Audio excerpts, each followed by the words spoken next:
Je vais vous donner un exemple beaucoup plus simple et qui peut tous nous concerner. Vous avez une vulnérabilité familiale au diabète. Vous n'avez pas de diabète. Et puis un jour, vous avez un choc, un trauma émotionnel extrêmement fort et vous allez déclencher un prédiabète.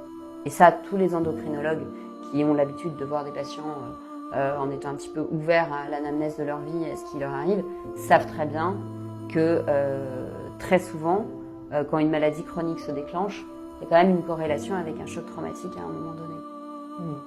En fait, c'est comme si on avait des cartes du jeu, mais on joue pas avec les mêmes cartes au même moment de sa vie. Voilà. Et puis, à un moment donné, il va y avoir une conjonction explosive, c'est-à-dire qu'avec la carte du gène qui était restée non exprimée, vous allez avoir en plus la carte d'un événement traumatique, plus la carte peut-être à ce moment-là d'une vulnérabilité psychique parce que vous êtes en pleine puberté ou vous venez d'accoucher, donc un état hormonal qui vous rend plus sensible, et bim, vous allez décompenser la maladie à ce moment-là.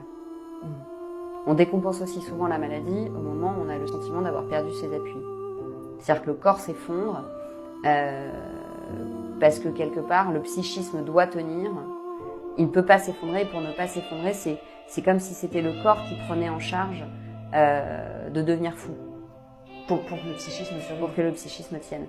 C'est ce qu'on appelle des profils psychosomatiques. C'est des gens qui vont jamais délirer, jamais faire en apparence une dépression, mais ce sera une dépression masquée, c'est-à-dire que ça se traduira par des problématiques psychosomatiques très importantes et rebelles au traitement.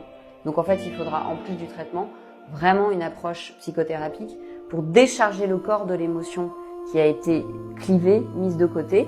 Et par exemple, dans les MIS-I, les maladies inflammatoires chroniques intestinales, on retrouve quand même, en général, chez la personne, des traumatismes enfouis de très longue date.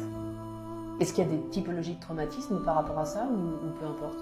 Ces maladies inflammatoires Non, alors ce qu'on observe, c'est que par exemple, dans les maladies comme la polyarthrite rhumatoïde, il y a beaucoup de colère refoulée. Dans la sclérose en plaques, il y a en général beaucoup de peur et de culpabilité.